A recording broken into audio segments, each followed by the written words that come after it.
acuerdan que habíamos hablado de esto, ¿no? O sea, como el concepto donde habíamos quedado, la última era cómo encender emocionalmente. ¿Sabes la puerta ya? Gracias. Encender emocionalmente. Y esto tiene que ver con decir, bueno, ¿de dónde dejamos y a dónde vamos a ir? Es decir, las herramientas de las cuales partimos. Luego vamos a ir un poquito para atrás si quieren.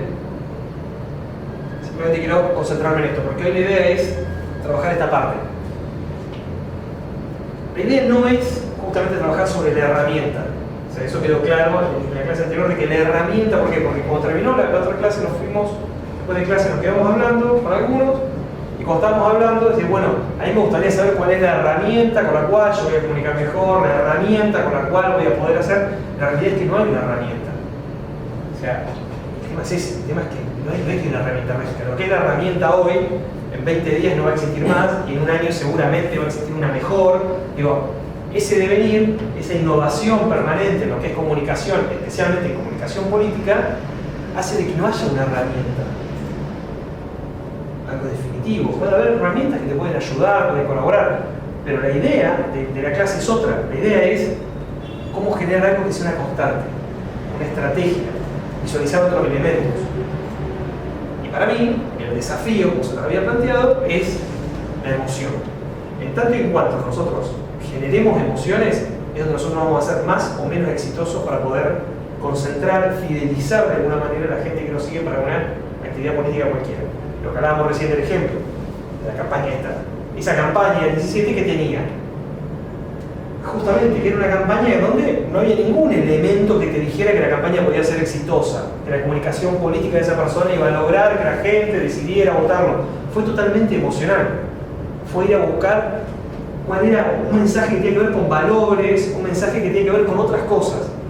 Y que nosotros tenemos que tener claro que a la hora de tomar decisiones la gente, la realidad, sea para una decisión política o demás, la emoción juega un rol fundamental. Entonces, ¿por qué en la comunicación política nosotros estamos tan lejos de hablar de emociones? Que eso es verdad, es una cosa que tenemos que hacer. ¿Por qué la dejamos aparte?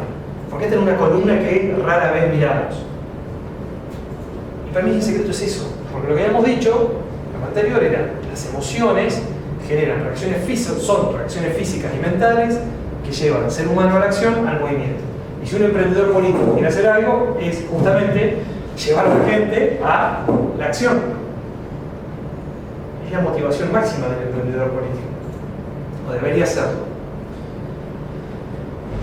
¿Se acuerdan que vimos esto? Estado de ánimo, encender emocionalmente, ya lo sabemos, y vamos acá. El punto de partida es este. Esta es una frase de Tony Blair. El video es muy largo, no tiene mucho sentido que lo veamos porque quiero que veamos otro como para analizar justamente esto y recuerden esto que le estaba planteando. Yo planteo de que tenemos que activar emocionalmente, de que tenemos que conmover a la otra persona. Y van a ver que hay otros armados hoy en comunicación que van por otro camino. Y la idea es que hoy discutamos un poquito eso y lo analicemos para terminar de definir cuál es la herramienta real del emprendedor político. La verdad tal como la ves, la solución tal como la percibes. Esto es una frase muy sencilla. Esto es de Tony Blair, debería estar. Sí. Tony Blair, él lo dice en una conferencia cuando él le preguntan qué es lo que tiene que tener un verdadero líder. Y ya lo que dijimos es que el emprendedor político claramente tiene que tener un perfil de liderazgo. Es un líder, no es que tiene. Un emprendedor político es un líder natural. No importa si lo siguen 4. Su perfil, su actitud social tiene que ver con ser justamente un líder. Y esto es la clave. La verdad tal como la ves, ser efectivo en lo que comunicamos, ser muy claro en lo que comunicamos, y la solución tal como la percibes. ¿Qué es la solución? Es la visión. ¿Se acuerdan la fórmula esa rara que habíamos hecho de entender al otro, comprender a la persona? ¿Sí? Todo en base a una visión. ¿Sí? Todo en base a una visión, y es esto. Es cómo percibo yo la solución a los problemas. Eso es lo que le va a nutrir y va a ser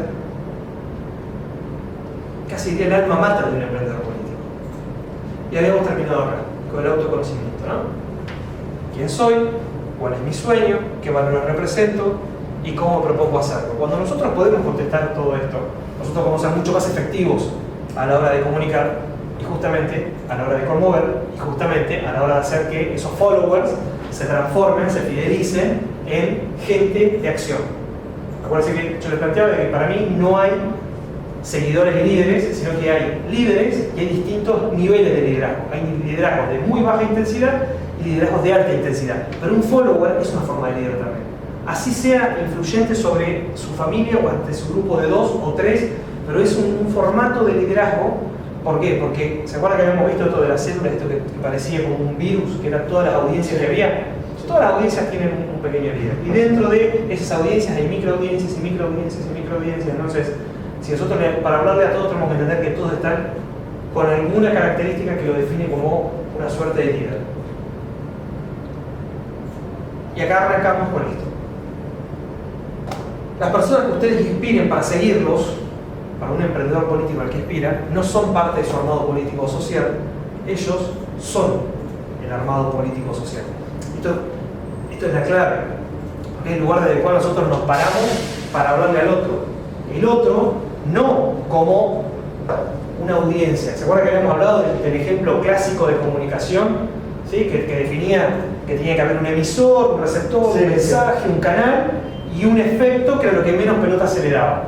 Bien, esto lo que está diciendo es, y la comunicación política, se acuerdan que daba por ejemplo la campaña, donde le hablábamos rápidamente a un público que antes no le dábamos pelota, que antes no le hablábamos mucho, que antes no terminábamos de identificarlo y que lo tratábamos masivamente.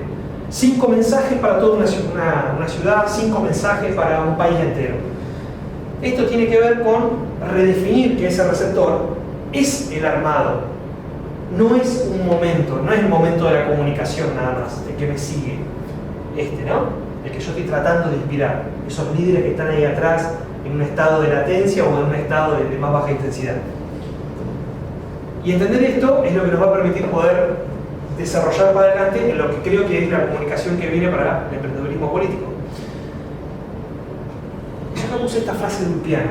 Esta yo me acuerdo que estudié en primer año de la facultad en una materia que se llamaba Teoría del Derecho, y esta es la definición de justicia. Ulpiano. Dar a cada uno lo suyo.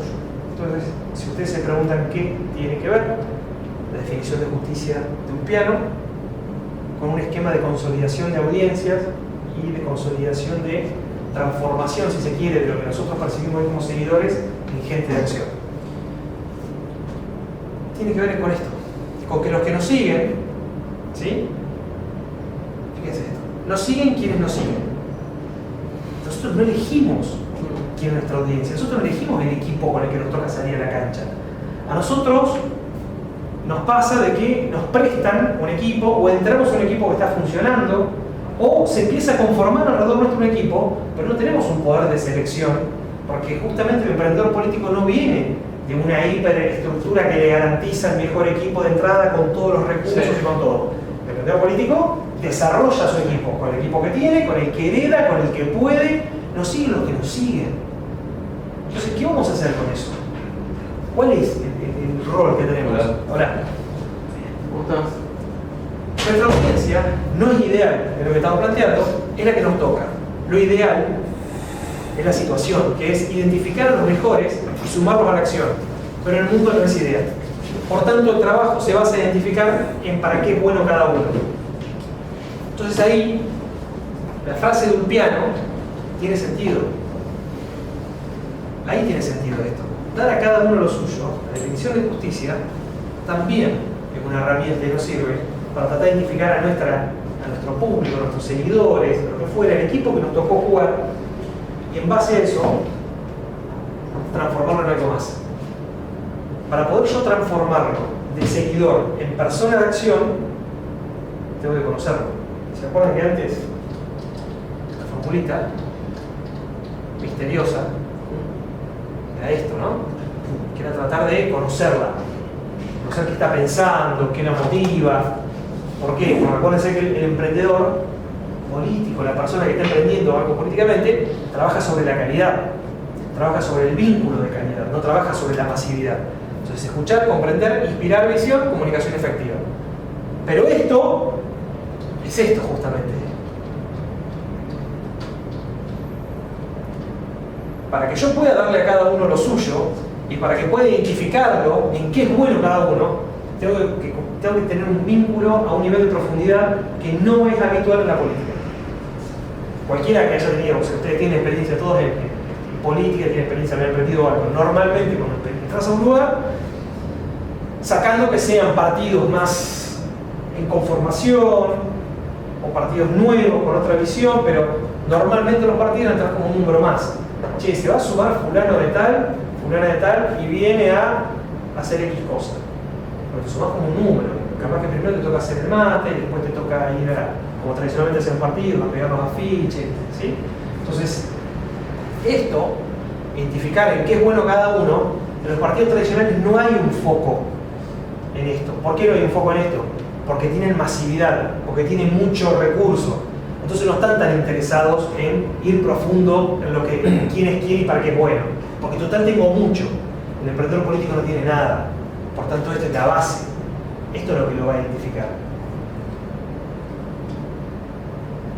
Si descubro quién es el otro, lograré descubrir lo que lo apasiona y por tanto inspirarlo.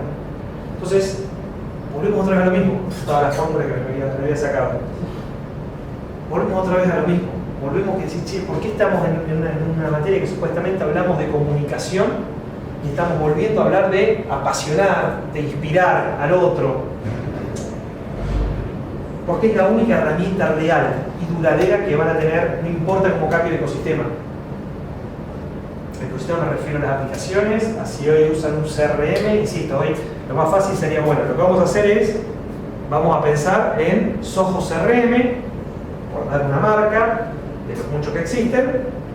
Yo les diría, bueno, lo primero que tienen que hacer es, vamos a agarrar una gran base de datos, vamos a utilizar Soho CRM, vamos a cargar cada uno de los followers que tenemos, vamos a cargar cuál es el teléfono, vamos a cargar cuál es la dirección, vamos a cargar qué le gusta, sus redes sociales, y vas a tener una base de datos tremenda.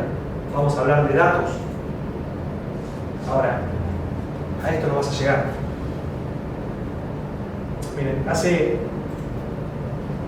unos días atrás me tocó estar en una reunión X en un partido, ¿no?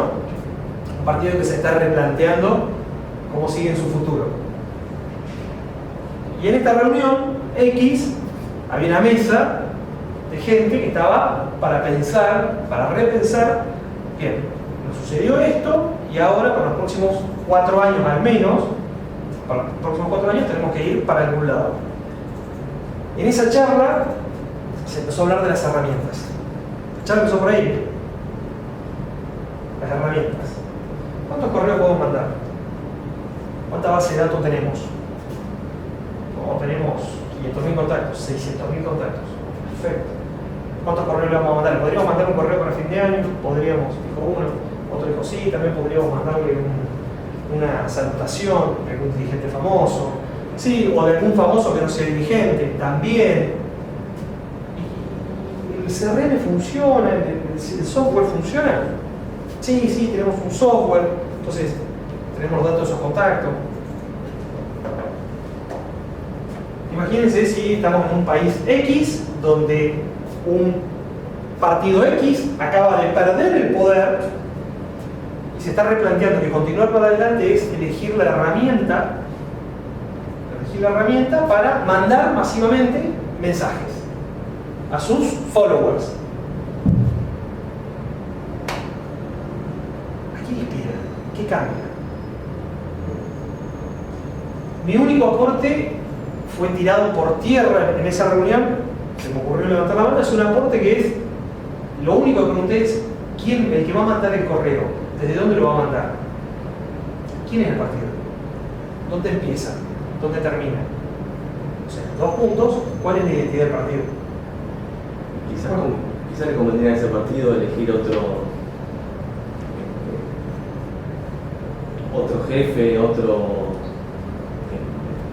Pero está claro que le pasó algo al partido X del mundo X, le pasó algo traumático. Pero tiene que hacer un cambio, digamos, tiene que hacer un cambio de figuritas, digamos. Ni siquiera el cambio de figuritas, para mí es mucho más profundo. Te pasó algo traumático. ¿Qué te pasa a vos cuando te pasa algo traumático en tu vida? 2 cosas. Si es físico, vas al médico. Si no es físico, si es emocional, para gente que no, pero la mayoría opta por ir a un especialista, un psiquiatra, un psicólogo o a un chamán. No me importa. Pero espiritualmente me pasó algo, tuve un trauma y eso ¿qué hace? Tengo que ir a hablar con un profesional o con alguien que yo crea o capaz que con un pastor. capaz que con un cura, porque emocionalmente pasó algo. Algo me cambió. Tuve una piña, algo me cambió y yo necesito redefinir algunas cosas y lo que habíamos hablado antes, volver a conocerme, decir, che, en esta situación ¿qué voy a hacer? ¿Va a sacar lo mejor de mí? ¿Va a sacar lo peor de mí? ¿Qué voy a comunicar? ¿Que soy un resiliente? ¿Que acabo de tener una catástrofe, pero aún así voy a salir para adelante porque me voy a parar en este valor y este valor? Digo, si nosotros lo hacemos como persona, ¿por qué no un partido?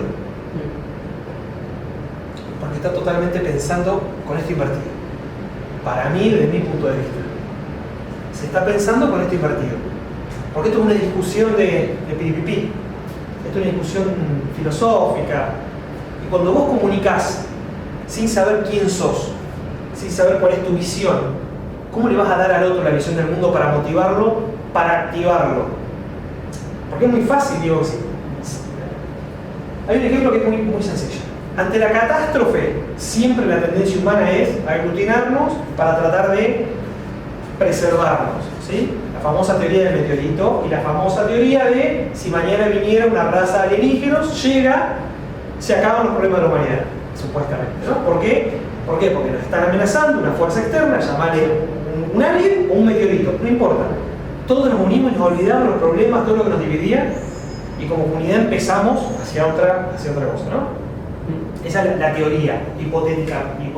Bien. Esto tiene que ver con eso. Es decir, che, descubrir qué es lo que nos une, si no es una catástrofe. ¿Se entiende a dónde quiero ir? O sea, lo que quiero ir es... A ver, lo que voy a poner... Si no hay una catástrofe enfrente, y políticamente, no digo que fue una catástrofe, pero hubo un elemento exógeno a la constitución, a la identidad del partido, que hizo que un montón de gente se juntara y fuera a votar en las últimas elecciones y votar en un sentido, eso no quiere decir que esa gente toda es gente que entendió tus valores y sigue tus valores. Sí, sí. Esa gente se unió porque venía el meteorito. Sí. Venían los alienígenas y dijeron hagamos algo y empujaron tanto como pudieron y llegaron a un honroso 40%.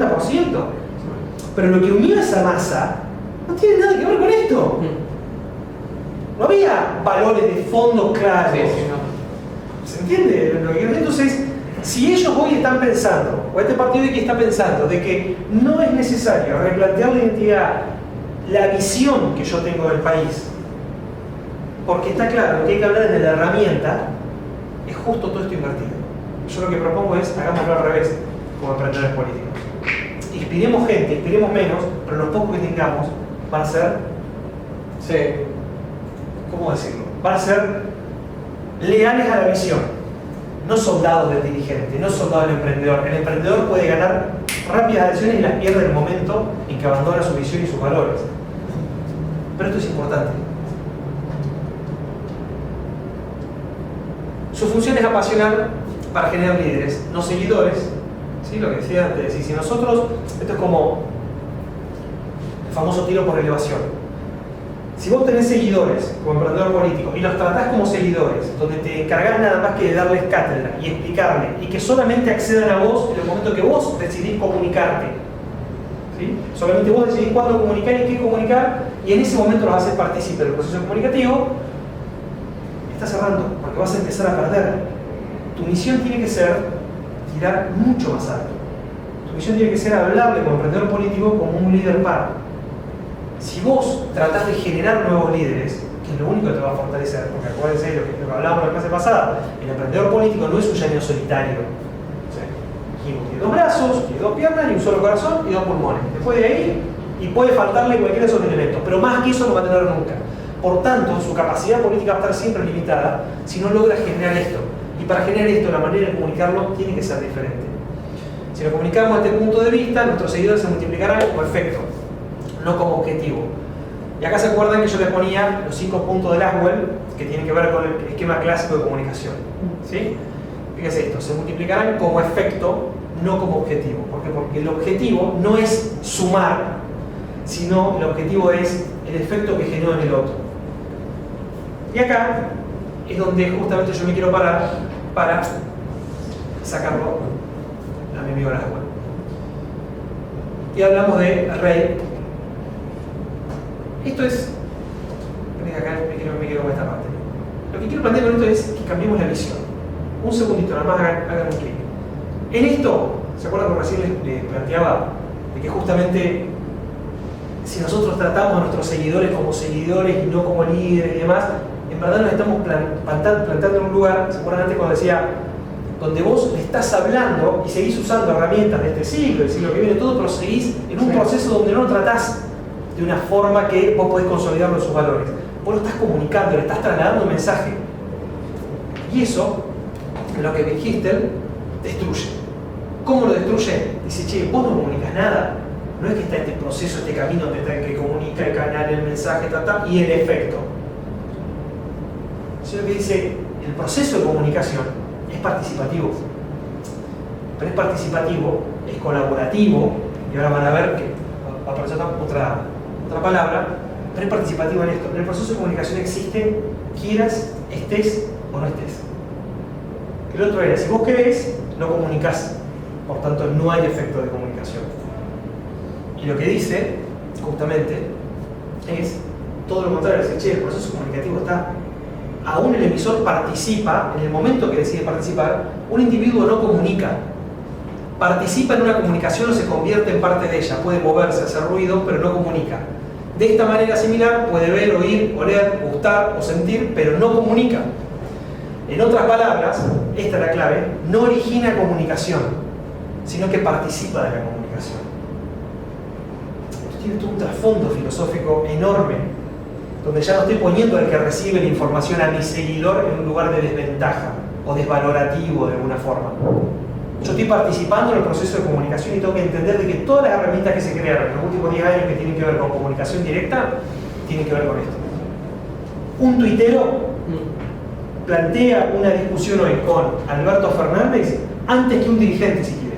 Sí. Y esa conversación es tan relevante como la de un dirigente porque tienen el mismo canal y capaz que el tuitero, capaz no, probablemente el tuitero tiene mucha más audiencia en cantidad, pero además tiene el poder de tener una audiencia más diversa. A un tuitero lo lee un amplio espectro de perfiles sociales y políticos. A un político no.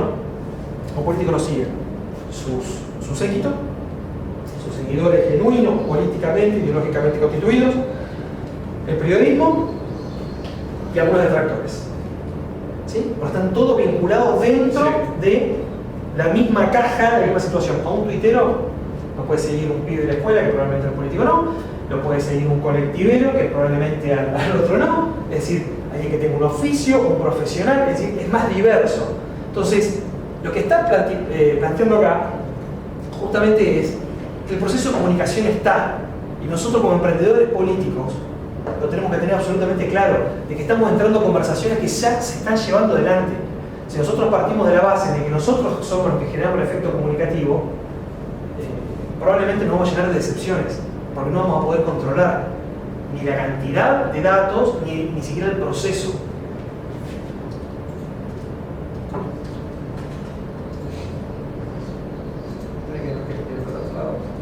Y esto es justamente, esto es ya más que tiene que ver con el campo de la comunicación, lo pongo acá simplemente para pasarlo rápido y quiero mostrarle un video en base a lo que les digo. Este es el modelo de transmisión, el clásico, ¿sí? El de Laswell, y este es el de Wittgenstein, que tiene que ver con el modelo de transacción. ¿Sí? Fíjense las palabras. Transmisión, te transmito, te envío, te doy, y transacción, es una negociación en el proceso, en el cual somos dos pares, ¿no? Fíjense esto. El ser humano aprende a enviar o recibir símbolos, mientras que en este la comunicación es una actividad intrínseca al ser humano. Estamos todo el tiempo comunicando, aún en el silencio. El individuo tiene la capacidad de comunicar lo que quiere o de no hacerlo. El ser humano está involucrado en el proceso de comunicación. Acá podés elegir o no. Acá no hay elección. Estás todo el tiempo inmerso en el proceso comunicativo. Imagínense que cuando esto fue escrito, no existía el ecosistema que tenemos hoy de brutalidad en medios o en procesos de comunicación rápida. Entonces hoy decir que el ser humano está involucrado en el proceso de comunicación nos parece casi natural. Pero esto se escribió bastante antes. La comunicación es un conjunto de actos individuales que se ajustan unos a otros. La comunicación es un proceso y sistema que trasciende a las personas individuales. Entonces, ¿cómo podemos hablar de seguidores? punto de vista de comunicación, Sí. por ejemplo, ¿no? Es mucho más complejo. No son seguidores, son otros líderes, de otra intensidad, otro formato. Hay que hablarles de otra manera, hay que usar otras herramientas. Las unidades mínimas de comunicación son actos de acción y de reacción. La unidad mínima de comunicación es un acto transaccional. Acá lo importante es que, vamos de vuelta, la secuencia de una interacción malinterpretada son fallas de la comunicación, el famoso ruido, lo han escuchado mil veces. No, es una falla de comunicación. Sí. Y acá dice, las malas interpretaciones son formas diferentes de comunicación. Que dice, aún cuando comunicamos mal, es una forma de comunicar. Aún cuando comunicamos mal. Y en eso las redes sociales han hecho doctorados de comunicar mal y cómo la mala comunicación termina siendo una comunicación a veces hasta más efectiva que la otra. Y acá en esta pregunta voy a pasar al video que quiero que analicemos juntos. ¿Pueden todos los seguidores ser líderes? Es una pregunta genial que tenemos que hacer nosotros. Che, los seguidores míos, ¿no? ¿Quieren ser todos líderes? Los que siguen a fulano, a sultano, ¿quieren ser líderes o quieren seguirlo, leerlo, divertirse? Es una pregunta para hacernos. Y segundo, ¿quieren serlo? Porque por ahí quieren, pero no pueden, por ahí pueden, pero no quieren. Es decir, ¿por qué juego con estas dos preguntas? Porque el emprendedor político, básicamente, no le tienen que interesar estas dos preguntas. Tienen que dar por hecho de que quieren y de que pueden, para poder encontrar la mejor capacidad del otro. Si un emprendedor político no logra, entre comillas, consolidar, afianzar un grupo de al menos 3, 4 personas, 5 personas que estén todo el tiempo empujando, que estén acompañando, que estén siendo activas, que estén replicando la acción, el emprendedor político se transforma en ese llanero solitario que hablábamos y va a ser totalmente inefectivo, va a ser un efecto bala de cañón. Y eso es lo que quería mostrarles ahora con estos videos, para que analicemos juntos la diferencia entre lo que venía planteando, que era analizar la emoción como parte del proceso en la comunicación que viene, porque esta diplomatura en el emprendedorismo político está en un contexto. Estamos en el medio de un caos, en el medio de... ¿cómo decirlo? Estamos en el medio de un proceso que no terminamos de ver cuándo empieza y cuándo termina, que tiene que ver con tecnología. Entonces está bueno hacer unos añitos para atrás y analizarlo y ver cómo estamos evolucionando. Esto es del 2013. Y un tercio del Senado, hay quienes se preguntan si los candidatos y los partidos representarán fielmente a sus votantes. José Manuel Rodríguez, una pregunta que se hacen todos cada vez que hay elecciones. Sale a las calles de Buenos Aires para buscar algunas reacciones. Con el lema Internet cambió todo, ahora le toca a la política, el partido de la red busca realizar un verdadero experimento social que combina la democracia y la tecnología. Lo que nosotros queremos es que los ciudadanos puedan votar todas las semanas. La organización, compuesta mayoritariamente de jóvenes expertos en tecnología, promete que sus candidatos votarán las leyes de acuerdo con la decisión que sus votantes hayan expresado por Internet. Vas a poder votar en cada ley por sí, por no o por abstención, y el compromiso de nuestros diputados es que siempre vamos a respetar lo que la ciudadanía decida. En la calle, muchos creen que los partidos han perdido sintonía con los intereses de la opinión pública. La gente no confía en los pequeños partidos y siempre siguen eligiendo a los mismos durante los últimos 100, 120 años. Seguimos estancados en dos partidos y dictaduras. La verdad que elijo más a la persona que al partido, ¿no? No existe más la estructura del partido como única manera de elegir a nuestros representantes. En este momento es bastante tecleante todo, así que no hay un partido político que pueda llegar a decir, me está representando. Están habiendo movimientos que me están interesando. Yo como ciudadano me siento de que, no sé, no tengo una representatividad en ningún lugar. Para mejorar la representatividad, desde 2011 la ley electoral argentina contempla la realización de primarias obligatorias. Sin embargo, la mayoría de los partidos políticos en los últimos comicios de junio presentó una lista única, lo cual no le dio la oportunidad a los electores de escoger a sus candidatos. José Manuel Rodríguez, CNN, Buenos Aires. Está bueno para verlo, ¿no? 2013. Partido de la red. Novedoso, innovador. Yo después tengo toda una teoría, si quieren, de lo que el término innovación con respecto a la política debería ser. brevemente, solamente algo puede ser innovador en términos sociales y políticos si tiene una valoración positiva y un efecto positivo sobre la sociedad. Y ¿qué pasaba acá con esta frisera? El 2013 parecía, varias cosas para analizar. Número uno, está bueno para ver lo que terminó pasando en el 15, ¿no? Esas opiniones de esos 4 entrevistados, estaba muy claro lo que decían, ¿no? Che, los partidos tradicionales no van más, voy por la persona. Digo, eso está bueno para analizarlo, probablemente para otra clase o para otra charla de café, porque explica muy bien lo que pasó en el 15 con el PRO. Sí, ya cambiemos en el 15, ¿no? Pero explica muy bien de cuál es el contexto en el cual llega a la presidencia y por qué se llega al resultado abrumador de ciudad, provincia y nación. Pero más que nada, lo que quiero ver con esto es, ¿vieron cuando ellos planteaban qué es lo que ibas a poder hacer con el partido de la red? Sí. ¿Qué ibas a poder hacer? Votar en conjunto con el Congreso. Votar, decirle al diputado si votaba afirmativo, negativo o abstenerse. 2013, hace una idea buenísima, así, che, está bueno, esto es un golazo. Si hicieron esto en 2013, no me quiero imaginar lo que estos pibes van a hacer en 2019. Va a ser el partido que va a estar gobernando Argentina. Habían hecho un proyecto donde subían diferentes proyectos y la gente votaba. Y la gente votaba. Insisto, con esa proyección de 2013, diciendo, che, tiene una idea buenísima, se presentaron bien, le dijeron barro, y en 2019 yo tengo que pensar que estos pibes al menos van a tener, capaz no están gobernando Argentina, pero van a tener unos 20 diputados, 3 senadores, 20 concejales allá. No pasó nada de eso. Y pasa que proponían una herramienta solamente. No tenían propuestas que le solucionen la vida a la gente. Absolutamente. No apasionaban a nadie. Vieron que una parte de la entrevista dice, porque es buenísima, yo por esto la tengo en la entrevista porque me parece genial. El partido de la red busca realizar un verdadero experimento social que combina la democracia y la tecnología. Bien, democracia y tecnología. Ahora escuchen cómo presenta el de CNN a los del partido de la red. Lo que nosotros queremos es que los ciudadanos puedan votar todas las semanas.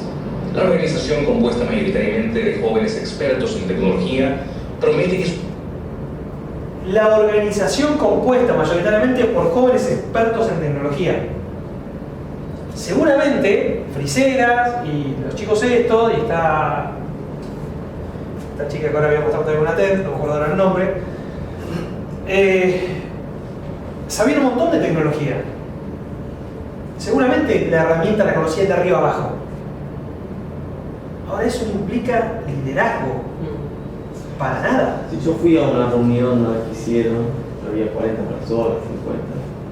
Pero como propuesta no había nada concluyente, no sabías bien hacia dónde iba el partido, ¿no? Claro, porque te estaban vendiendo una herramienta. Te estaban vendiendo una herramienta. O sea, en la cabeza de ellos había una idea que no estaba ni mal ni bien, ¿no? O sea, era una idea que no estaba definida hacia un lado, pero estaba muy bien perfilada hacia la otra. El otro lado es una herramienta que vas a poder hacer esto y esto. Lo que le estaban diciendo a la sociedad es, la política no tiene nada que ver con pasión, la política no tiene nada que ver, vos lo que querés son autómatas. Quería mejorar la representación en el Congreso, pero no decía mucho más que eso. Y no hacía más que eso. Entonces, pensémoslo desde este lugar. O sea, tenían algunas propuestas, pero estaba mal el eje, o estaba mal el foco puesto en el partido. Se tendría que haber usado esas propuestas para llevar el partido adelante. Claro, y faltaba es el marco, es lo que te decía antes, la identidad. ¿Para quiénes son? ¿Quiénes son? Soy fulano de tal, fulano, sultana, mengana, perfecto. Ahora, ¿qué representás? ¿Qué me querés vender un software? Esa es la propuesta, vender un software para que el diputado pueda votar de forma más eficiente o para que yo pueda tener un contralor de alguna forma. Para eso no te presentes a elecciones, no conforme el partido de la red, arma una buena consultora que venda software. Perfecto, tendría lógica. Pero esto, fíjense que por eso está bueno verlo en el 2013, que parecía un hervidero y que estaban por la tecnología y que estaban viendo algo, pero justamente se estaban olvidando de lo que hizo y lo que hará que la política y lo que hace que la política sea lo que es al final de cuentas relaciones humanas. Sí, le faltó una vuelta al partido, le faltó un político adentro como para que le dé la vuelta. Le faltó política. Y el emprendedor político, para mí, por eso estamos en esta diplomatura divina, el emprendedor político, justamente, lo que tiene que hacer foco es en la calidad del vínculo, es en la persona. Ellos son emprendedores políticos. Ellos son emprendedores políticos. Eso nadie puede discutir que lo que hicieron fue novedoso. Pero faltaba algo. El enfoque se centró demasiado en la herramienta. ¿Sí? Yo creo que, en verdad, porque yo creo que había un mensaje. Lo que faltó fue intensificarlo. Porque, por ejemplo, incluso el mismo caballo de Troya, ese significa que daba de por sí el mensaje, esto de que todo esto es una cosa cerrada, no el Congreso, la legislatura es algo cerrado, no rígido. Y nosotros venimos, ¿entendés? Como parte de también un partido y todo eso, pero darle ciudadanía, darle representatividad a la gente. Concuerdo con que fueron muy con el tema de la herramienta, pero igualmente creo que en cierta manera ahí, o sea, querían darle esa cosa de decir, che, no somos solamente políticos como cualquiera de los otros, sino que la idea es que haya otro tipo de democracia en la cual la ciudadanía pueda tomar decisiones y no solamente quedarse ahí. Yo coincido totalmente. Pero igual concuerdo de que igualmente después fueron más por el tema de la herramienta. Pero por eso digo, coincido totalmente, digo, y especialmente tengo que coincidir porque justamente yo me dedico a unir gobierno y tecnología, Sí. lo cual es el campo donde estoy trabajando hoy. Es justamente esta unión. Sí. Es justamente lo que planteo es de que ahí al medio está faltando algo. Sí. Hay un código de la política, porque cuando hablamos de tecnología hablamos mucho, y hoy que tenemos las escuelas de código y que tenemos tantos programadores, full stack, y para front y para back. Hay un código para programar y está clarísimo. Y ese código lo hacemos en cualquier lenguaje, lo podemos hacer en C++, lo podemos hacer en Python, en lo que vos quieras, o en Java. Tenemos código y ese código desarrolla herramientas. Pero la política también tiene un código. La política también, y tiene distintos lenguajes. Pero hay un código único de la política. Y el problema que nosotros tenemos hoy es que el código de la política y el código de justamente la tecnología, el avance, yo por lo menos soy una de las personas que cree que ahí hay una falla en el esquema no solamente de comunicación, sino de comprensión del otro. Entonces hay herramientas tecnológicas que salen rápidamente a la cancha sin comprender el código de la política. Y el código de la política tiene que ver con una construcción social, es histórico, es cultural. Y le voy a poner un ejemplo para que esto no sea tan teórico. Uber, el más fácil de todos los ejemplos. Ahí tenés código de tecnología que repensó una herramienta tecnológica, pero no la repensó en los términos de la institución. La institución tradicional de la política que tiene que ver con el gobierno. ¿Sí? Como encarnación, digamos, de la visión política de un país. Bueno, las instituciones que lo definen son justamente todas las instituciones que llevas adelante con un gobierno. Entonces ahí tenés esa disonancia donde esta mega empresa empezó a generar algo que no tenía que ver con plata, que no tenía que ver con tecnología, sino que redefinía pautas de trabajo, acuerdos, desde un montón de lugares. Redefinió el campo laboral, pero no solamente el laboral, sino que redefinió esto de empieza a cambiar pautas de cómo nos conectamos, que son las economías de plataforma que exceden a Uber. Uber es el más fácil. Sí. Es más, yo creo que hay un ejemplo mucho mejor que Uber, que lo vivimos hace 2 meses atrás acá en Buenos Aires. ¿Se acuerdan que el gobierno de la ciudad prohibió las aplicaciones como Pedido Ya, Globo? Sí. Y bien. Yo digo, hay un esquema clásico de la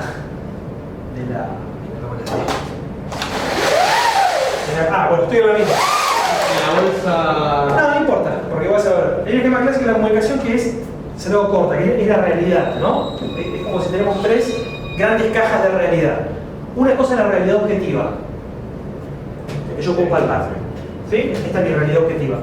Una cosa es la realidad mediada. La realidad mediada es cuando a mí la realidad me la cuenta alguien, un tercero. En este caso puede ser un medio de comunicación, ¿sí? Y después tenés la subjetiva, que es la que yo finalmente, como sujeto, tomo, interpreto. ¿Sí? Digo, ¿por qué? Puede ser que la realidad subjetiva la construyo a partir de la realidad mediada. Sí, vamos a lo concreto. Ninguno de nosotros, creo, hasta acá puede palpar o tocar, tener una realidad objetiva sobre el conflicto que hay en Hong Kong. Porque no estamos en Hong Kong, entonces no nos queda otra que construir nuestra realidad subjetiva a partir de una realidad mediada. ¿Sí? Bien, perfecto.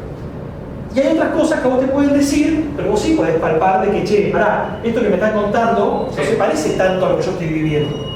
Y ahí pongo el ejemplo de estas aplicaciones, para tratar de explicar esto. Hace, no me acuerdo si un mes o 2 meses atrás, el gobierno nacional dijo no, quedan suspendidas todas esas aplicaciones porque no respetan, no tienen seguro, no sé qué pasaba. Supuestamente lo hubo un muerto ahí en Puerto Madero y el tema que no llevaban casco, no llevaban luces, entonces a partir de ahí como que les obligaron a la pusieron el casco y... Claro, pero pará, también estaba el tema de la contratación, aparte de pedido ya, que tiene un local tomado en Palermo, o sea, y la aplicación decía, pero no son empleados míos, fíjate que se descargó la aplicación, y ellos decían, no, pero yo tengo el chaleco de pedido ya, vos me diste un chalequito, ahora soy tu empleado, es decir, había todo un agujero.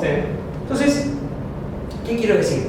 El gobierno hizo listo, queda suspender las aplicaciones, yo me acuerdo de ese día, porque a la vuelta del departamento, ahí por la Croce, tengo 3 o 4 locales de comida, está lleno de todos los pibes de las aplicaciones, se juntan ahí, creo que se juntan todos, de todas las aplicaciones se juntan todos juntos, está lo de Globo, con lo de Videoyata, está todo junto. Y bueno, digo, bueno, no los voy a ver. Entonces me acuerdo que, digo, ¿qué va a pasar con estos flacos? ¿Viste? Porque yo estaba seguro que no los iba a ver, porque la ley, el gobierno había dicho, no, queda prohibido. Esa, y empiezo a leer el subte, por Infobae, por La Nación y demás, empiezo a leer de que no va a haber servicios de entrega a domicilio de economía de plataforma.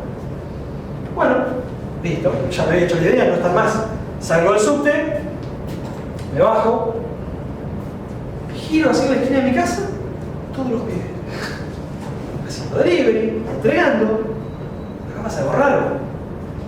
Me fui, al otro día, me acuerdo a la noche, sale la conversación otra vez con mi mujer y le digo, vamos a pedir, y pedimos por una aplicación en la que pasaba. Miro como todos los días. Sí, no pueden bloquear la misma aplicación.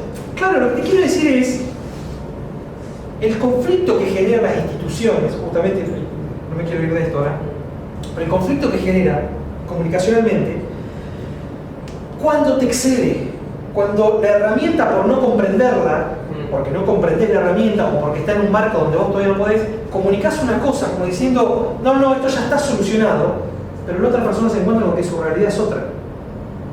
Se choca porque decís, pará, el gobierno me dice que lo solucionó porque suspendió todo, pero yo estoy viendo de que esto está acá. Digo, el efecto comunicativo en todo eso juega y pesa. Y yo creo que con esto pasó algo bastante parecido, es decir, ellos vendieron una herramienta de que parecía que venía, pero la realidad es que la política siguió por su camino, los procesos políticos siguieron, ¿pero por qué? Porque hubo algo que ellos no pudieron identificar que estaba faltando. Y después no venían tampoco del mundo de la política, entonces es muy difícil que puedan triunfar solos así. Pero son emprendedores. Sí, totalmente. Son emprendedores políticos. No venían del mundo político, con lo cual deberían estar acá, en esta diplomatura, ellos, y por lo menos deberían decir, che, ¿en qué erramos? Bueno, erramos en que nos faltó una visión. Tiene que ver con esto. Entonces, decir, che, en el 2013 aprendimos nuestros errores, ¿no? O ellos pudieron haber aprendido de estos errores y esto no volvió a pasar. Y ahora les quiero mostrar la otra, no voy a mostrar los 3 videos porque si no se nos va a hacer muy largo. Pero en base a esto que pasó en 2013, ahora les quiero mostrar lo que pasa en 2019.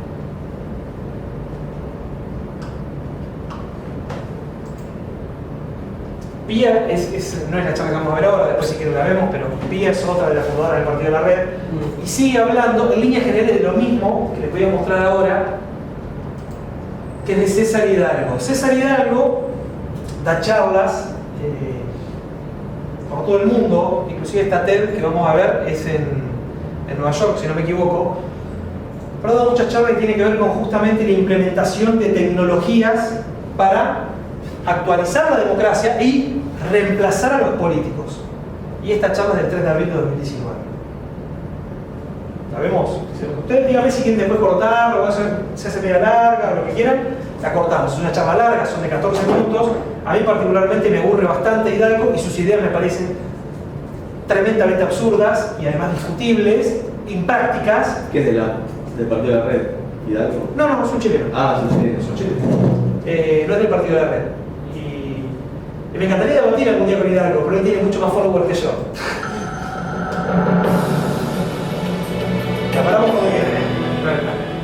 Listo. Ahí estamos. Quisiera empezar con una pregunta. ¿Es cosa mía o aquí en la audiencia hay otras personas que están un poquito insatisfechas con los políticos? ¿Ah? Entonces miremos a los datos. Si vemos a las elecciones presidenciales en el mundo durante los últimos 30 años y nos preguntamos cuál fue la participación de las personas, la mediana del mundo fue solo de un 67%. Después nos vamos a Europa y nos preguntamos, bueno, ¿cuánta gente participa en las elecciones para el Parlamento Europeo? Y nos vamos a dar cuenta que la mediana de participación en una elección para el Parlamento Europeo es solo del 42%. Y después venimos acá a la ciudad de Nueva York y nos preguntamos cuánta gente votó la última vez que tuvieron una elección para un alcalde. Y eso fue el año pasado y solo votó el 24% de las personas. ¿Qué quiere decir esto? Esto quiere decir que si Friends todavía fuera un show de la televisión, solo Joey y quizás Phoebe fueron a votar. Y obviamente tú no puedes culparlo porque realmente la gente está un poquito cansada de los políticos y de la manera en que las elecciones ocurren. Recientemente hemos aprendido de que la data que las personas usan para comunicarse con sus amigos y con su familia también está utilizada por los partidos políticos para focalizar la propaganda con una precisión quirúrgica. Pero esta idea de focalizar la propaganda a las personas con fines políticos no es nueva. Hoy en día se usan los clics. Antes se usaba la demografía de las personas o los lugares donde vivían. Y el hecho de que la propaganda siempre se ha focalizado con fines políticos es algo que es bastante obvio porque la democracia tiene una vulnerabilidad básica. Y esta es la idea de un representante. Estos reyes por turnos básicamente son el talón de Aquiles de la democracia. Reyes por turnos. Que si uno quisiera capturar el sistema, es el punto que uno tiene que atacar. Este es un punto débil y por ende, cuando uno trata de capturar un sistema democrático, lo que uno trata de hacer es capturar quién es ese representante o capturar la manera en que las personas eligen al representante. Pero, ¿es este el fin de nuestra historia? ¿O existen alternativas? Y hay gente que se ha pensado en alternativas para la participación democrática. Una de estas alternativas es la idea de la democracia directa. Dice, mira, hagamos el quit a los políticos y votemos directamente nosotros en los proyectos de ley. El problema de esta idea es que es muy inocente. ¿Por qué? Porque el volumen de proyectos de ley que existe es tan amplio que sobrellevaría la capacidad de cualquier persona. Si vemos el Congreso de los Estados Unidos, entre el año 2015 y el año 2016, la Cámara de Diputados evaluó más de 6.000 proyectos de ley, el Senado evaluó más de 3.000 proyectos de ley y se aprobaron más de 300 leyes. Lo que esto quiere decir es que si hubiese una democracia directa, las personas tendrían que participar tanto como quizás 9 veces al día. Y eso es mucho más de lo que cualquiera de nosotros podría hacer. Entonces hay personas que han pensado en otras alternativas. Por ejemplo, podemos tener una democracia líquida o una democracia fluida. Esta es la idea de que nosotros podemos darle nuestro poder de voto a otra persona, que se lo puede dar a otra persona, y generamos redes de seguidores.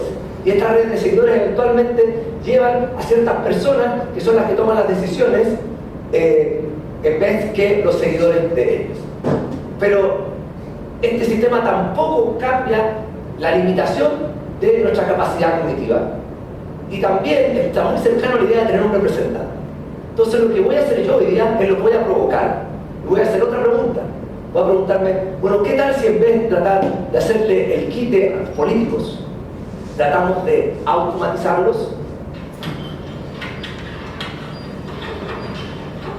Idea de 2019, automatizar. La idea de la automatización no es nueva.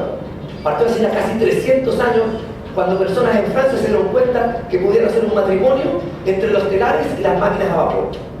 Y en ese momento se empiezan a desarrollar los telares autónomos. Y estos telares autónomos empiezan a dar una explosión de creatividad.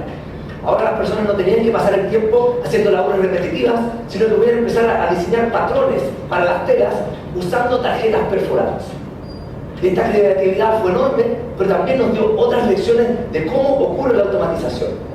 Así como nosotros pasamos del telar manual al telar autónomo, hemos aprendido a automatizar sistemas usando un texto que es bastante similar.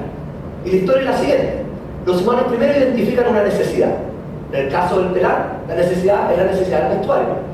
Después generamos herramientas que nos ayudan a satisfacer esa necesidad. En este caso es el telar. Y después estudiamos cómo las personas usan esas herramientas para poder automatizar a las personas. En el caso del telar, nos demoramos miles de años en aprender cómo las personas usaban el telar para pasar del telar mecánico al telar autónomo. En el caso del automóvil, donde la necesidad del transporte, después de quizá un poco más de 100 años, estamos pasando de un auto mecánico a un auto autónomo. Pero la diferencia es que hoy en día la automatización está acelerada. Este es un video que un amigo mío que trabaja en Toshiba me compartió, y esta es una fábrica que fabrica discos duros sólidos en la cual no existe ninguna persona. La fábrica entera es un robot. Y lo que yo hago en mi día a día es generar herramientas que ayudan a integrar, distribuir y visualizar datos a gran escala, a la escala de un país o a la escala de una empresa, para ayudar a administrar un futuro en el cual la fuerza de trabajo va a tener una componente autónoma importante. Y vamos a necesitar también autonomía en la manera en que nosotros tenemos las labores ejecutivas de esta organización. Pero de lo que les vengo a hablar hoy día no es de las herramientas que he construido pensando en las labores ejecutivas de los países o de las empresas, sino de las labores legislativas. Y estas son un poquito más complejas porque todos tenemos diferencias de opiniones y nos cuesta ponernos de acuerdo, y tenemos que ser capaces de considerar las opiniones de los otros, manteniendo de cierta manera un diálogo civil, ¿ya? Y una participación constructiva. Y en general siempre hemos creído que para poder tener una mejor democracia lo que necesitamos son más herramientas de comunicación. Y desde la invención de la imprenta hemos tratado de mejorar nuestra participación dándole acceso a las personas a mayor comunicación. Pero el problema es que este no es un problema de comunicación, porque realmente lo que tenemos es un problema de ancho de banda cognitivo. Si te damos otro canal de comunicación, otro app, otra aplicación, otra manera de comunicarte, no vas a ser capaz de procesar 9 proyectos de ley al día. Entonces lo que necesitamos es otro tipo de tecnología, no tecnología de comunicación, sino que tecnología de aumentación. Acá, por ejemplo, tenemos 2 personas y tenemos muchos canales de comunicaciones entre ellos. Y cada vez estos canales de comunicaciones nos sobrellevan más. Entonces lo que necesitamos no es agregar otro canal, sino que generar ciertos avatares o ciertos asistentes que nos ayuden a hacernos cargo de parte de esta información, que nos ayuden con recomendaciones, que nos ayuden a tomar decisiones de tal manera que nosotros podamos manejar un volumen de información más amplio. No es una automatización que nos reemplaza, sino una automatización que nos aumenta. La inteligencia artificial no está acá para cambiarnos y para reemplazarnos, sino que es una herramienta como cualquier otra. Como cuando uno toma un tenedor para tomar una frutilla, uno puede tomar ahora la inteligencia artificial para ayudarte a tomar decisiones. Y esta idea tampoco es nueva. Así como la idea del telar autónomo no tiene 300 años, la idea de usar agentes de software para tomar decisiones es una idea que ya tiene décadas. Y la usamos día a día. Nosotros le pedimos a estos agentes de software que nos ayuden a buscar una ruta para viajar hacia algún lugar, que nos ayuden a elegir las canciones que vamos a escuchar, o que nos recomienden libros que nos gustaría leer. Entonces ahora, cuando llegamos al siglo XXI y vemos el espacio tecnológico donde estamos, nos damos cuenta que hay una idea hoy en día que es tan obvia como ponerle una máquina de vapor a un telar. Y esta idea es combinar la idea de la democracia directa con la idea de los agentes virtuales.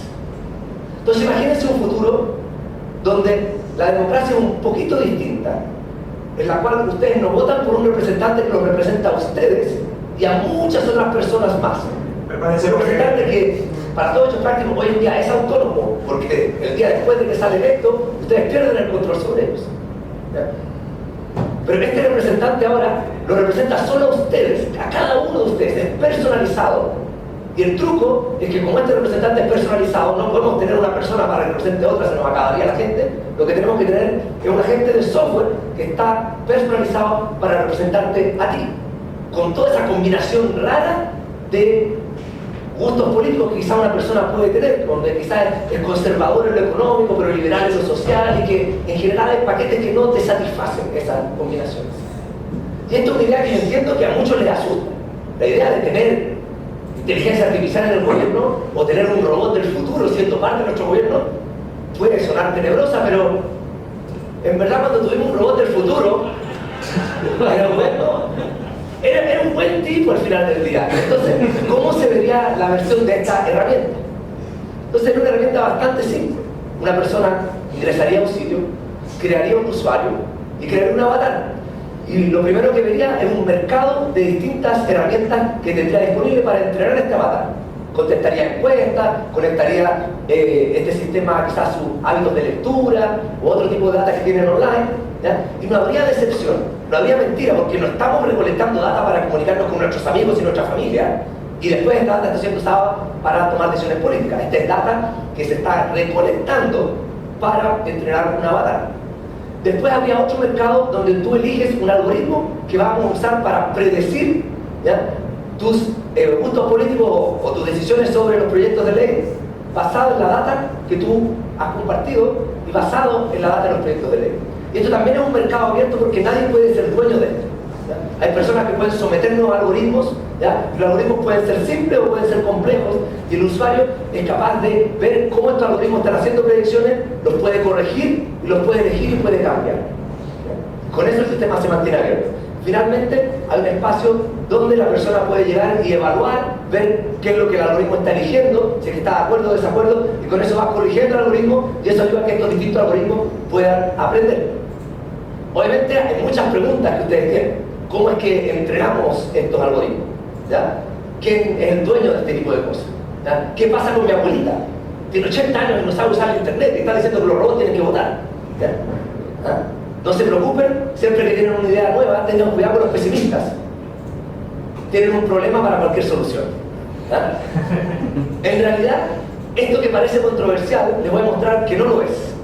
Porque lo que nosotros estamos haciendo no es cambiando el sistema actual, sino que expandiendo el espacio de diseño de él. Entonces, imagínense ahora el espacio de diseño de la democracia en el contexto que cada uno de ustedes tiene un agente virtual que puede representarnos en un congreso de avatars. Bueno, imagínate que el algoritmo que todos estos agentes tienen es el mismo, y es el siguiente. Estos agentes van a hacer exactamente lo que hace el político que fue electo para representarte en tu distrito. En este caso, ¿qué es lo que tenemos? La democracia actual. Exactamente la democracia actual. La democracia actual, de hecho, es un caso particular de esta democracia aumentada. Es una solución de esquina, como uno diría en un lenguaje técnico. Pero lo que uno tiene al pensar en la democracia con esta interfaz de usuario, ¿ya?, es la capacidad de poder moverse a otros espacios. Uno puede decir, bueno, ¿qué tal si no quiero que me represente un político, sino quiero el promedio de estos dos o el antipromedio de este otro? ¿Ya? O quizás puedo llegar a un mundo donde tenga una democracia semifluida y eventualmente puedo llegar a un mundo en el cual, bueno, en vez de tomar un promedio sobre un representante, quizás lo que quiero es tener un algoritmo de inteligencia artificial que trate de aprender de mí, que vea los proyectos de ley y que me recomiende o me ayude a tomar decisiones. Y existe todo este continuo para explorar. Entonces, ¿cómo empezamos la revolución? Y en las revoluciones yo no creo mucho, creo más en la evolución. Por eso me gusta la idea de que esto es un continuo. Entonces la revolución no va a empezar con una protesta, no va a empezar con ninguna de las cosas que usamos tradicionalmente para hacer revolución.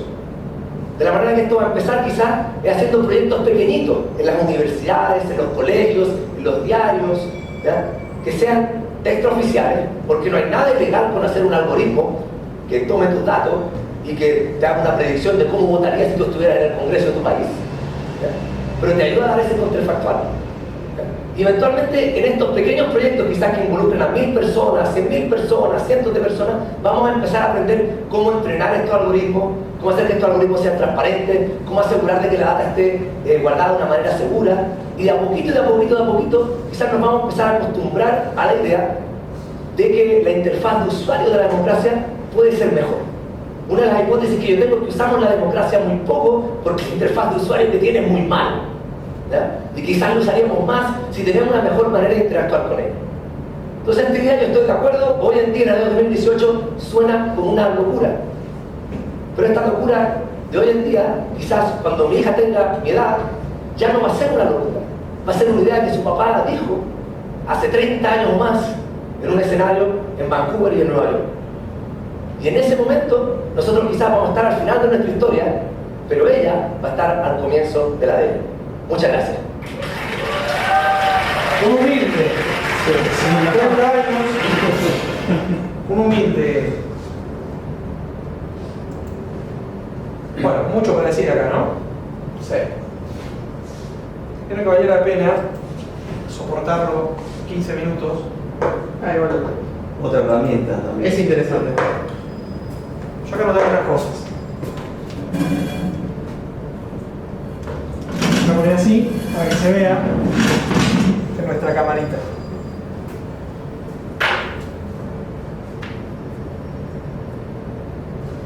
Yo creo que lo que vimos recién, creo que me va a hacer ganar mucha plata en los próximos 4 años. Que haya gente como este muchacho diciendo esta serie de cosas, no digo que son provocadoras, hipotéticamente, yo creo que se queda muy atrás. Él, en un momento, tratamos de automatizarlos, que fabrica. Ahora lo voy a buscar, pero vamos a lo más básico, ¿sí? El emprendedurismo político. O sea, claramente lo que él plantea es todo lo opuesto de por lo que alguien puede llegar a considerarse un emprendedor político. Sí. Básicamente elimina en su tesis el político, entre comillas, como él dice, como intermediario. O sea, hace un juego donde lo pone como un intermediario necesario. Fíjense que arranca hablando con una carga operativa tremendamente negativa. Le dice el rey de turno, o sea, estos reyes de turno, ¿no? Y él habla de avatar, de data, usuario, democracia aumentada, interfaz, todo esto funcionando gracias a un algoritmo. Insisto, yo soy un gran defensor del vínculo entre la tecnología y gobiernos, pero justamente es ahí el punto donde yo creo que en el medio tiene que estar la figura del que interpreta. ¿Ustedes se imaginan con un avatar votando por ustedes? Significaría que tomaría decisiones, entre comillas, lógicas en términos computacionales, no en términos sociales y culturales. No, en realidad es impracticable, ¿no? Porque tener una inteligencia artificial que tome decisiones políticas. De hecho, no hay empresas tampoco que tengan una inteligencia artificial que tome decisiones económicas, que es más fácil todavía, es más simple. Ni siquiera tienen eso. Así que a nivel político yo creo que es muy difícil. Sí, incluso pensando en el algoritmo perfecto. Sí. El tema es que ya de por sí hay como un montón de cosas malas hacia lo legislativo de por sí.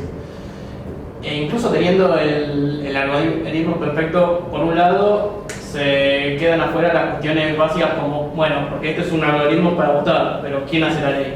¿Cómo ese algoritmo en todo caso después tendría que interpretar cada renglón de la ley, ¿entendés? Para ver si efectivamente lo que está diciendo está bien o está mal? ¿Cómo se va a modificar esa ley o no se va a votar o se va a modificar? ¿Por qué tiene ese porcentaje y no tiene un número específico si se está hablando de un presupuesto? Son cosas que creo que se van de eso. Y después, para mí, yo lo que estoy pensando es, sería acá, si yo quiero impulsar un proyecto de ley, solamente tengo que saber más o menos cómo está leyendo el algoritmo a nivel general para que me voten bien. Y eso no implica que sea una buena ley, sino que más o menos sé que acá me la van a votar porque entiendo más o menos. Es como los videos en YouTube, más o menos si entendés cómo es el algoritmo, te va a monetizar o no te monetiza. Ahora, les hago una pregunta a ustedes como defensores, asumo, del emprendedurismo político. Sí. Y aparte cuando me toca el legislativo es como que ¿No piensan que las leyes en algún punto tienen algo que ver? Lo pregunto inocentemente, es una pregunta inocente que tiene. ¿Las leyes no tienen algo que ver con los contextos? Sí, claramente. ¿Es lo mismo la misma ley en el contexto del 73 que en el contexto del 2019? Para nada. ¿Cómo hace el algoritmo para interpretar el contexto? Y es que justamente ahí es lo que voy. ¿Quién hace la ley? ¿Entendés? Porque justamente lo que vos estás diciendo, la ley, ¿entendés? Representa un momento social, político, económico, específico, en un contexto.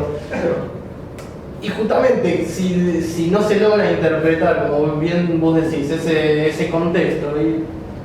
Por eso que lo que plantea Hidalgo, yo lo considero, además de que es algo retrógrado, porque él cree que la herramienta lo que le va a dar inteligencia, la inteligencia artificial aplicada al gobierno. Yo creo que los gobiernos ni siquiera es que tienen que estar preparados, esto va a suceder. O sea, la aplicación de inteligencia artificial para procesos de administración pública, independientemente de cualquier carga valorativa, es casi un hecho ya. Va a pasar y por lo tanto tenemos que prepararnos para que esa inteligencia artificial esté al servicio de algo más. Sí. Pero esto que él plantea, esto del avatar, de la data, del usuario, además de ser, que me disculpe el futuro, una burrada catastrófica desde el punto de vista de lo que entiendo por cómo se comportan, digamos, la sociedad y lo que son las instituciones, además de eso, choca directamente con la idea que nosotros tenemos de el emprendedor político. El emprendedor político, que es la persona que de alguna manera logra, es lo que decían, ¿se acuerdan cuando decían la realidad tal como la ves y la solución tal como la imaginás, si querés? Ni siquiera es como la percibís, como la imaginás. Digo, esto choca con eso. Es decir, bueno, el emprendedor político frente a esto, ¿dónde queda? Si el avatar va a estar aprendiendo a través del algoritmo. ¿El algoritmo es el emprendedor político? El algoritmo no puede emprender. Y aparte el algoritmo es una herramienta siempre. Pero si vamos a votar así, votemos también candidatos y más o menos va a tener mis gustos, esas cosas, ya fue. No necesitamos nada. Entonces, a lo que voy es, y vuelvo sobre esto, que es justamente, por eso quería comparar y quería mostrarles estos dos videos, sin que se hiciera muy pesado, a mí me cuesta mucho ver, pero es porque la idea me resulta interesante. O querían también hacer, por ejemplo, en medicina, un médico que esté basado en una inteligencia artificial. Eso estaba pensado también, que uno consulte por una web y que te recomienden. Pasa que en ese caso tenés un componente, a mí me apasiona todo lo que es de medicina, pero no porque me interesa medicina, sino porque me interesa la mecánica, digamos, de la tecnología aplicada. Ahí te agrega la telemetría sobre ciertos datos que son cuantificables y medibles. Claro, es decir, si vos a un sensor X, vamos a suponer que tenés un médico de inteligencia artificial, y ese médico de inteligencia artificial logra una serie de sensores en el cual vos apoyás el dedo y te puede medir tu presión sanguínea y demás, la respuesta, el output que te va a dar probablemente sea en base a una serie de diagnósticos físicos. Sí, físicos, vamos a llamarle, a partir de telemetría, que le permite tomar decisiones cercanas a la lógica, ¿no? Cercanas a decir, bueno, tenés más chance de que sea esto que esto y tomar una decisión como lo hace un humano.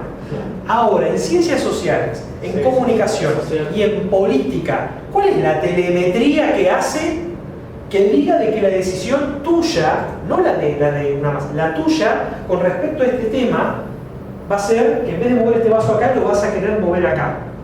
No, porque lo hiciste 5 veces, o sea, ¿cuál fue el contexto? Y es más, pensar que justamente incluso como arrancaste también la charla, que la idea es generar un sentimiento, ¿sabes? Y cómo empezás a medir justamente ese sentimiento, si cada uno después va a sentir cosas distintas, va a tener distintas motivaciones. Absolutamente. Y igual arranca en otro contexto, de que hablando de los porcentajes de participación política en Estados Unidos eran muy bajos.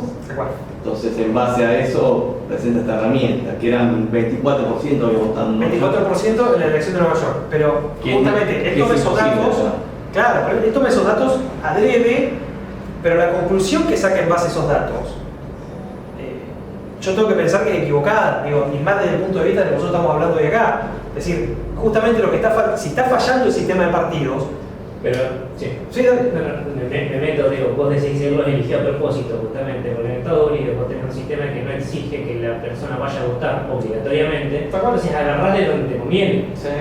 Argentina tenía un nivel de participación entre el 75 y el 82, 83, y bueno, acá es obligatorio, la gente participa. Ah, bueno, pero Claro. no vas a tomar el caso argentino porque no te sirve. Exacto. Entonces, cada uno tiene sus argumentos para justificarse a sí mismo. La selección de la muestra, pero inclusive para mí él parte de un error. Fíjate que él dice, la media de participación global es del 67%.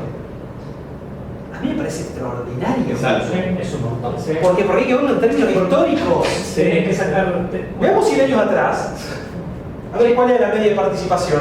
Veamos 150 años atrás. Si hoy tenemos un 67, y yo sin saberlo esto estoy presuponiendo de que hace 50 años atrás la media de participación es inferior y hace 100 años atrás era todavía inferior, significa que estamos en un proceso de crecimiento, porque evidentemente, a ver, los sistemas democráticos se van consolidando, o se han ido consolidando, hasta el día de hoy se van consolidando los sistemas democráticos en el mundo.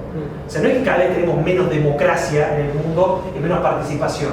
Ahora, nadie pone en tela de juicio dos cosas. En los sistemas partidarios están en crisis, que excede totalmente a esta materia, está clarísimo que están en crisis. Número dos, la tecnología colabora en que los sistemas partidarios estén en crisis. ¿Por qué? Porque, a ver, yo decía en una charla la semana pasada de que la tecnología tiene un problema fundamental con las instituciones hoy. Porque el ADN de la tecnología hoy, especialmente para la administración pública, especialmente para gobiernos, por tanto, especialmente para la política, la tecnología tiene un ADN de cambio. Y yo ahí donde meto, porque te dicen, no, el ADN de la tecnología es la innovación. Ahí donde yo doy la discusión, digo, no, innovación para mí tiene una carga valorativa. La tecnología tiene cambio. ¿Sí? Lo de innovación después lo vemos, después vemos cómo lo metemos. Y la institución, el ADN de la institución no es el cambio.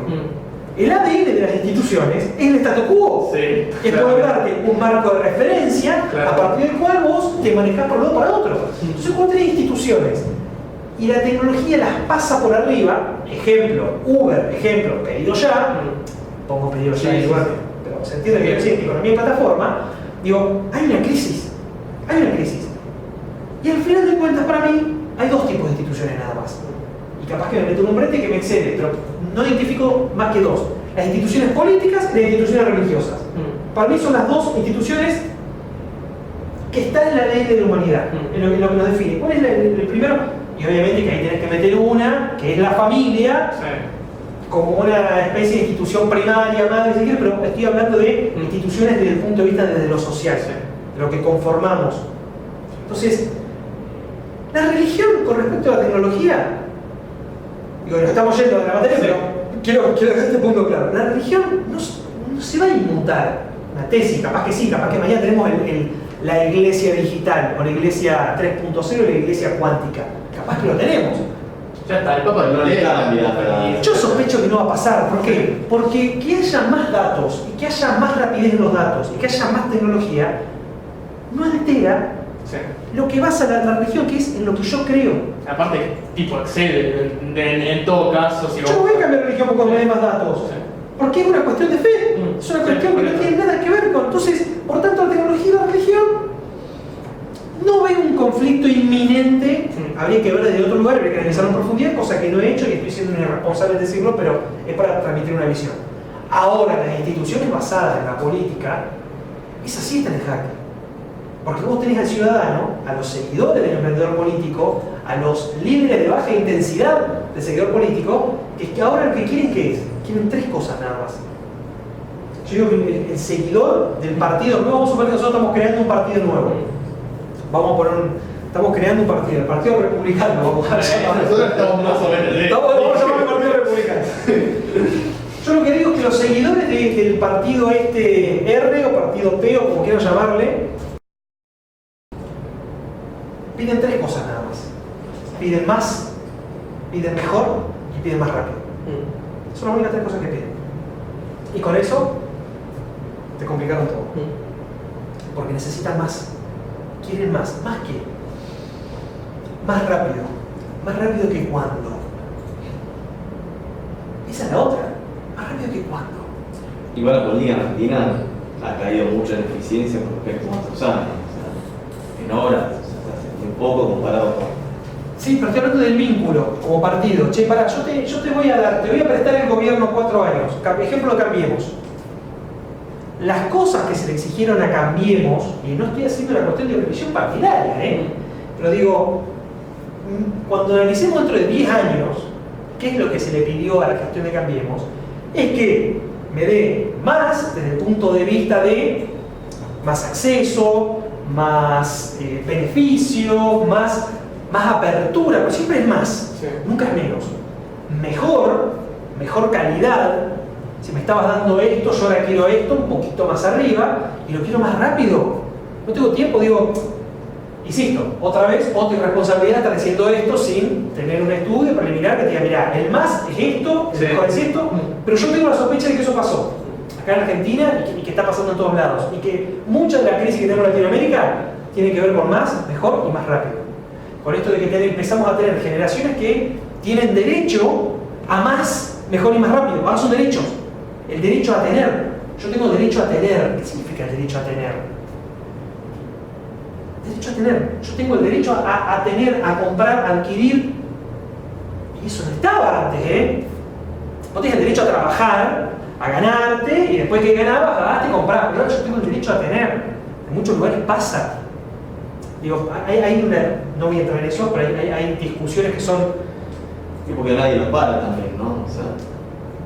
Porque el mundo va en otro sentido. Entonces lo que te quiero decir es, las instituciones políticas, cuando iba a decir de la Constitución, es que tiene que ver con una discusión de vuelta que existe en este lugar, pero que tiene que ver con, cuando dice, yo tengo el derecho a, vieron que tenemos el derecho a un ambiente sano y sustentable por Constitución, tenemos derecho a sanidad ambiental. Derecho a la vivienda. Tomá. Derecho a la vivienda. Yo exijo mi derecho a tener una vivienda digna. Creo que dice derecho al acceso a la vivienda. Sí, creo que es el derecho al acceso a la vivienda. Peor. ¿Qué te quiero decir? De que eso, capaz que hace 20 años era impensado, que hoy lo tenés, ¿no? O 30 años y hoy lo tenés. Y hoy tenés una demanda constante que tiene que ver con la tecnología. ¿Por qué la gente nos pide más rápido y mejor? Porque en todos los ámbitos que rodean la institución es más rápido y mejor. Entonces, cuando vos en el mundo comprás más rápido y mejor, vas y te divertís más rápido y mejor, tenés vinculaciones sociales más rápido y mejores, y te das vuelta y tenés que ir a interactuar con el político. ¿Qué le va a pedir? Más rápido y mejor, la institución. Y ahí es donde entramos en conflicto. Entonces, y ahí es donde sale, quiero mucho más, pero es donde sale uno de nuestros principales problemas como emprendedores.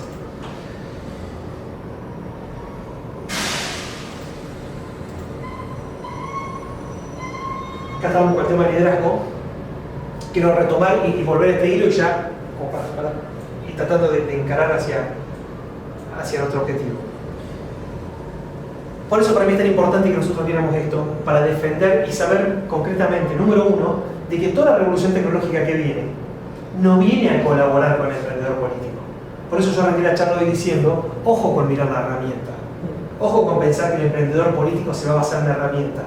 Che, voy a hacer una buena planificación, voy a tener un CRM donde voy a tener todos los datos míos, a mis seguidores lo que voy a hacer es un plan de comunicación digital en el cual voy a hacer 3 publicaciones mensuales, las 3 publicaciones van a ir 3 por Instagram, las que sean más emocionales, donde voy a comunicar mi vida personal, 3 por Twitter, donde voy a comunicar mi posición política con respecto a los temas de agenda política nacional, y 3 por Facebook, donde voy a hablarle a grupos de comunidad, les voy a hablar y les voy a poner un video que va a ser en verdad un embed de YouTube, donde le voy a poner mi consideración con mi visión a futuro. Tengo un plan de comunicación. Tengo Instagram, donde voy a comunicar una cosa, Twitter, donde voy a comunicar otra, y mi canal de YouTube con Facebook combinado, donde voy a comunicar otra. Herramienta. O sea, guarda con la herramienta, ¿por qué? Porque enfrente lo que tenemos es esto. La tecnología que viene y que nos lleva puesto y que no es la solución, pero también tenemos un armado enorme que tiene que ver con esto, de gente que está proponiendo justamente de que la figura nuestra y lo que nosotros queremos hacer como emprendedores políticos desaparezca, quede al margen.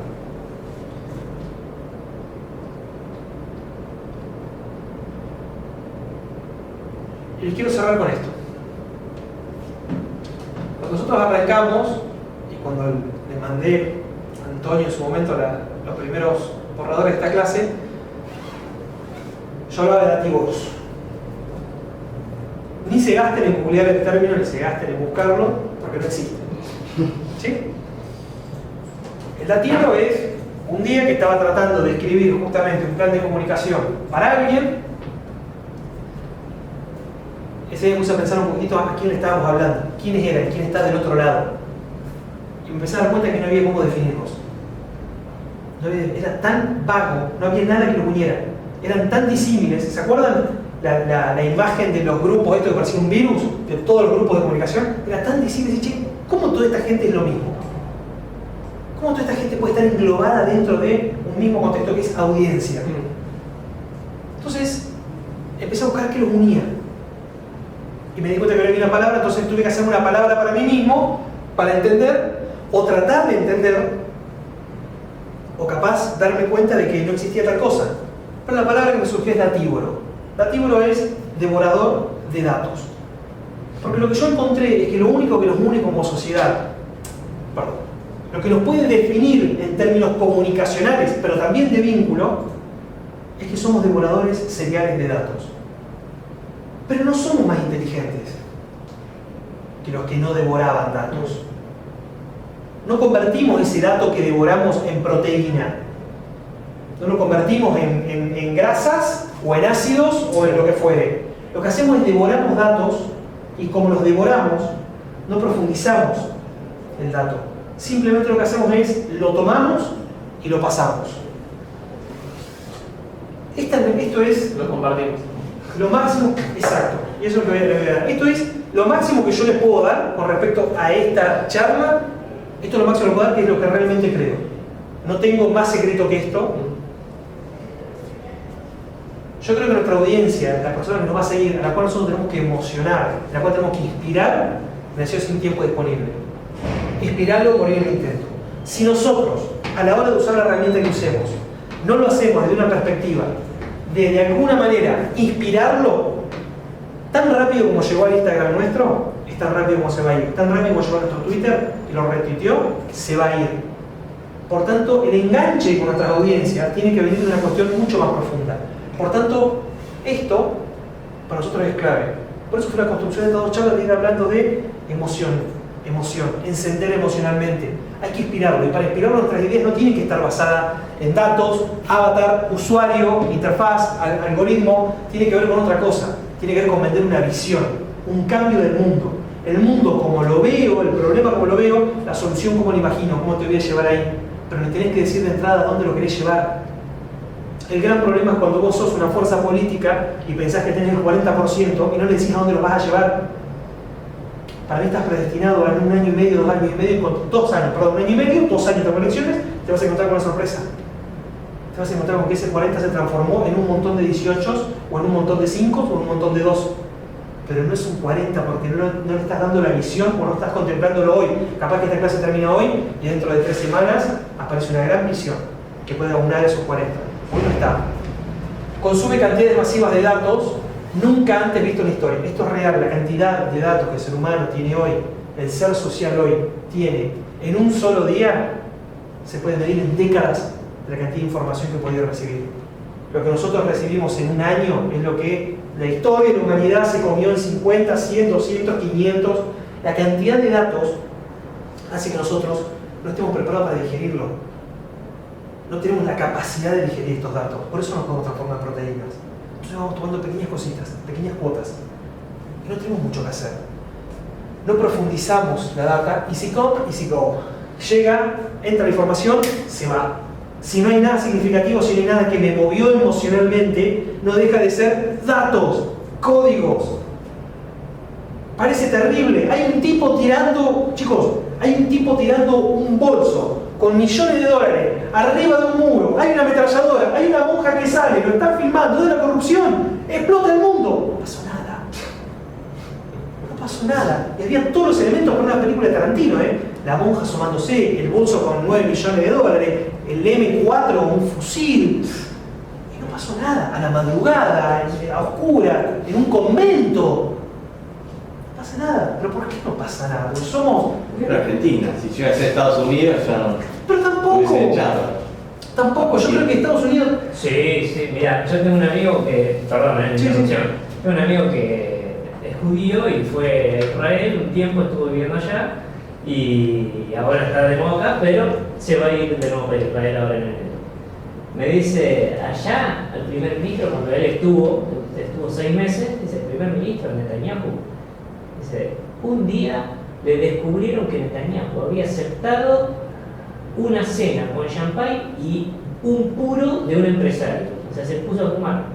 Comió, tomó champán y se puso a fumar de regalo de un empresario. Dice que tenía una manifestación enfrente de la casa de gobierno al día siguiente porque la gente se quejaba por lo corrupto que era. Sí, en Alemania pasó lo mismo. Nunca había sido beneficiado ese empresario de nada, digamos, no había demostración de corrupción ni nada, pero vos ves cómo la sociedad reacciona ante, estás cenando con el empresario, comiste con él, tomaste champán con él y te fumaste un puro con él. Hay que ver qué pasa en 5 meses con eso. Yo no digo que políticamente no seamos de cierta manera. Lo cual sí, es verdad, es Argentina. Lo que yo estoy diciendo otra cosa, es decir, la cantidad de datos, acordate, lo que te quiero decir es que hoy hace de que le prestemos menos atención. Porque la noticia cambia 3 veces al día, 4 veces al día. Sí. Lo que te quiero decir es que el datívoro le presta mucha atención y en el momento que eso entra, te va a generar esa marcha. Porque el datívoro lo que hace es agarra la información y la multiplica, la explota por 10, por 20, por todos los canales.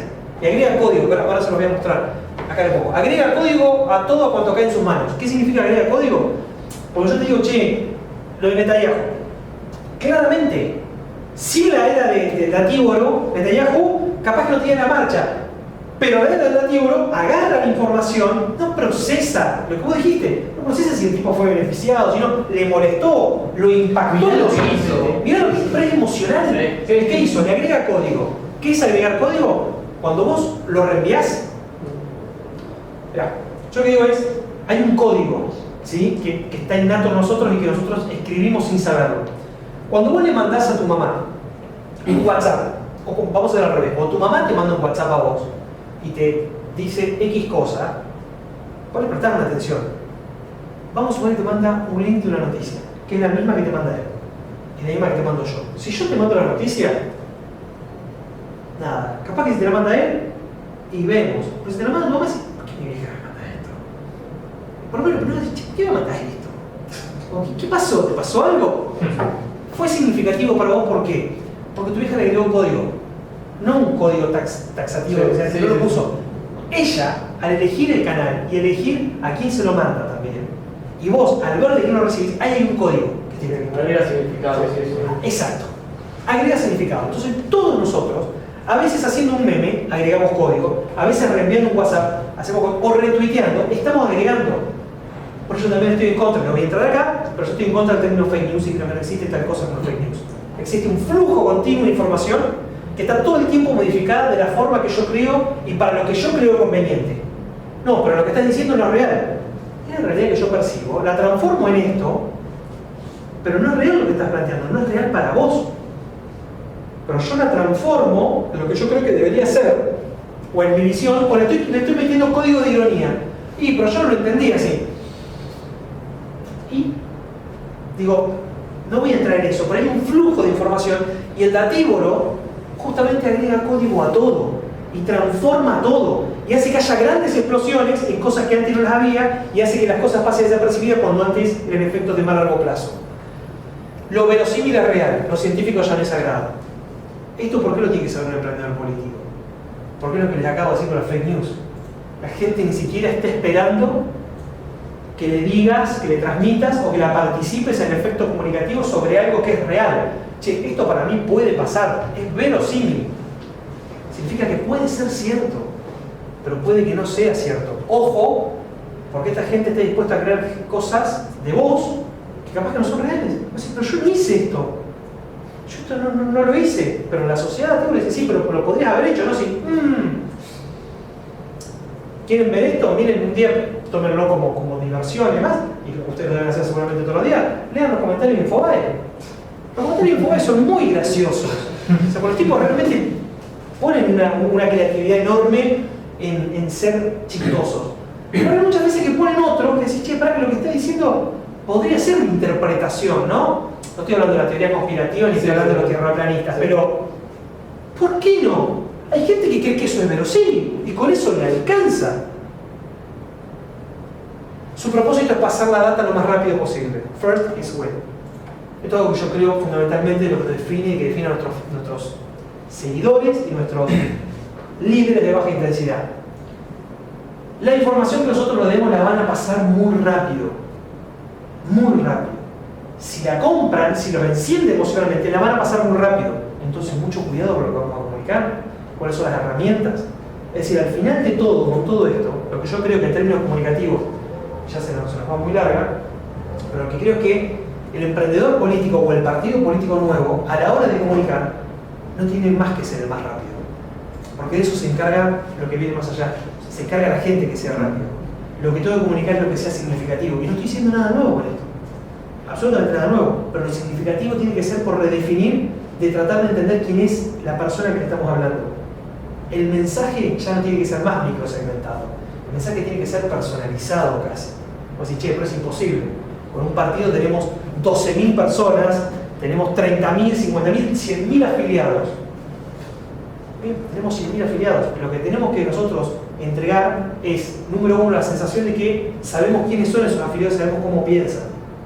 Pero en las comunicaciones nuestras hablemos de las personas, signifiquemos a las personas. Porque son esto, al final de cuentas. Y cuando se enojan, actúan de esta manera, transformanlo de forma negativa. Su propósito es pasar la data, van a pasar la peor data de nosotros de una manera muy rápida, por lo cual no hay capacidad de respuesta posible. ¿Sí? Si no es real y están pasando información falsa, esto hay un ejemplo que lo grafica. Básicamente que tiene que ver cuando hablan de fake news y cuando pasan rápidamente información que altera de alguna manera nos afecta. Es como si uno agarra un almohadón lleno de plumas, ¿sí? Pero los almohadones de plumas, ¿sí?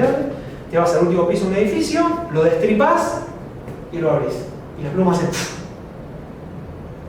Así es como funciona el sistema de información hoy.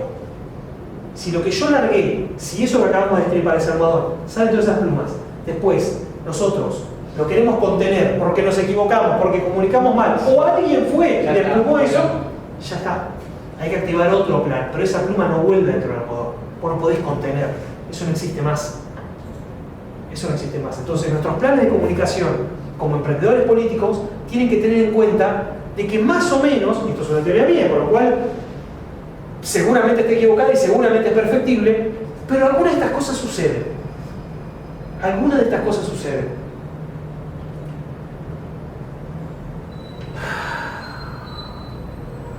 Y la pregunta final, digo, como para ir dándole un cierre a todo esto, es, con tanta data, con tanta información, ¿cómo inspira un dativo? La verdad es que dudo que haya una diapositiva que lo explique. Y es esto. Para el final de cuentas, un emprendedor político, lo que quiero transmitirles es que no es la información que pase. Un emprendedor político no es justamente cómo controlar el proceso comunicativo, no va a ser necesariamente los datos que yo esté dando, sino que tiene que ver en cómo me comporto y cómo genero yo el vínculo con mis seguidores. Es cuando yo pienso de que el que está no es más un seguidor, sino que es un líder en potencia y que lo necesito parar acá al lado mío. Porque si no es en esa red, si no es en ese juego de comunidad, no hay manera de sobrevivir al emprendedorismo político. Es una bala de cañón. Vas a subir muy rápido, pero la caída va a ser estrepitosa. Digo, al final de cuentas, la construcción del emprendedor político es colectiva, especialmente en términos de comunicación. Especialmente. Quiero responder las preguntas, no tengo mucho más que decirles. ¿Qué digo? ¿Hay algo que nos haya quedado? No. Muy bien. ¿Estamos bien? Sí, sí. Estamos bien. Bueno. Había algunos slides más de... Había bastantes slides, pero ya lo habíamos hablado todos. Estaba nuestra amiga Greta. La Pequeña Greta.